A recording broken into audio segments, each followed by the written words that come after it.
Thì mình sẽ cho các bạn xem một cái video nha.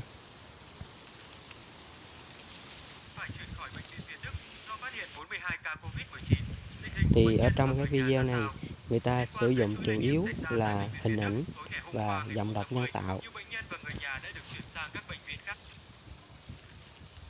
Gần cái vị trí mà bị bệnh viện Thanh Nhàn và bệnh viện Đức Giang. Lãnh đạo bệnh viện Việt Đức không tại Đồng Tháp Thì vừa ghi nhận nếu thêm như các 51 bạn ca mắc dùng giọng đọc nhân tạo thì mình mới được bật kiếm tiền, còn dùng giọng đọc của Google thì sẽ không thể nào kiếm tiền được nha các bạn.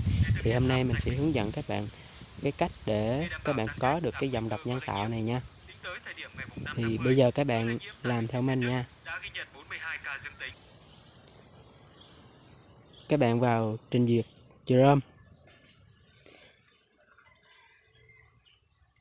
Các bạn gõ cho mình là vbi.vn.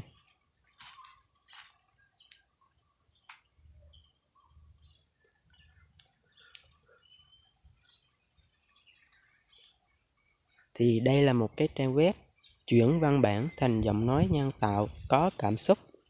Thì đây là một cái giọng đọc chuẩn nha các bạn. Để sử dụng thì các bạn chọn vào đăng ký sử dụng.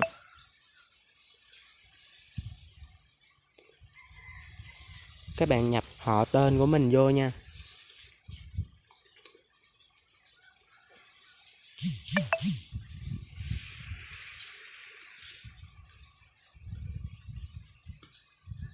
Email thì các bạn không cần nhập cũng được nha. Các bạn nhập số điện thoại của mình nha.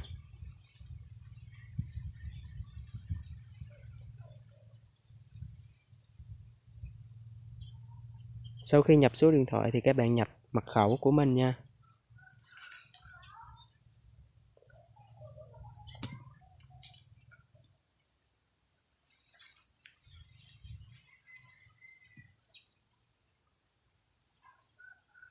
Sau đó các bạn nhập cái mã mà người ta cho mình nha. Các bạn chọn tiếp tục nè. Thì lúc này hệ thống sẽ gửi tới số điện thoại của các bạn một cái mã. Thì khi các bạn nhận được thì các bạn nhập vô đây nha.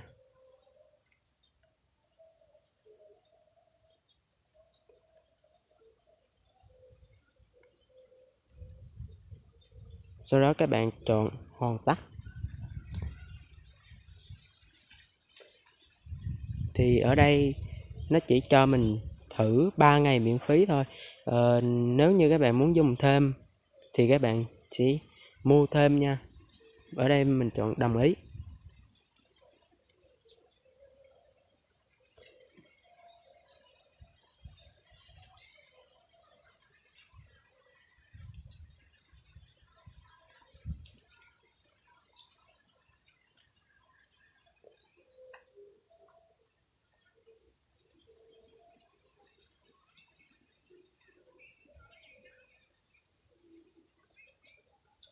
Thì ở đây là cái chỗ để các bạn nhập cái văn bản mà mình muốn chuyển giọng nói nha.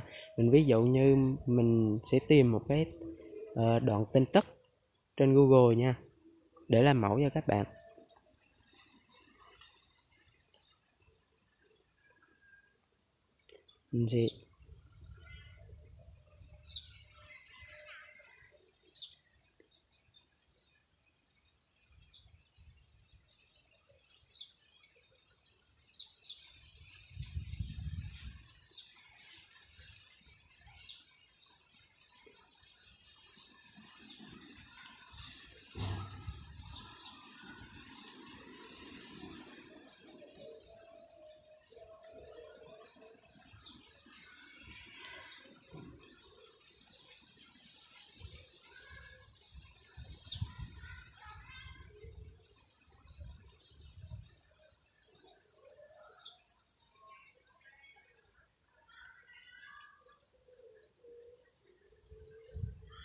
Mình sẽ dán nó vào đây nha bạn.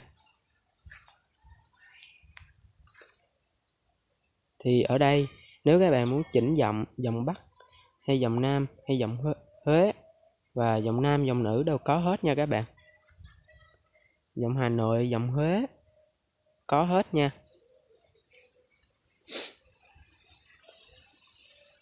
Thì nếu các bạn muốn chỉnh cho giọng nhanh hay chậm thì các bạn điều chỉnh ở thanh tốc độ đọc nha.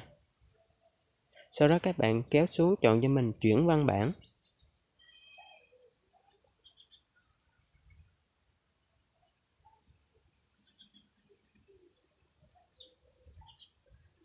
Thì của mình nó đã chuyển xong thì mình sẽ mở cho các bạn nghe thử nha.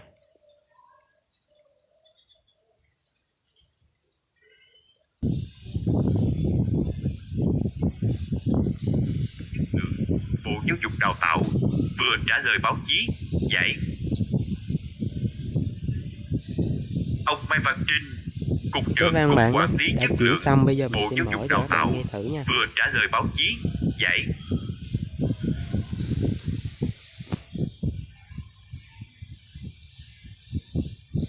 Thì nếu như các bạn thấy được rồi thì các bạn chọn tải xuống.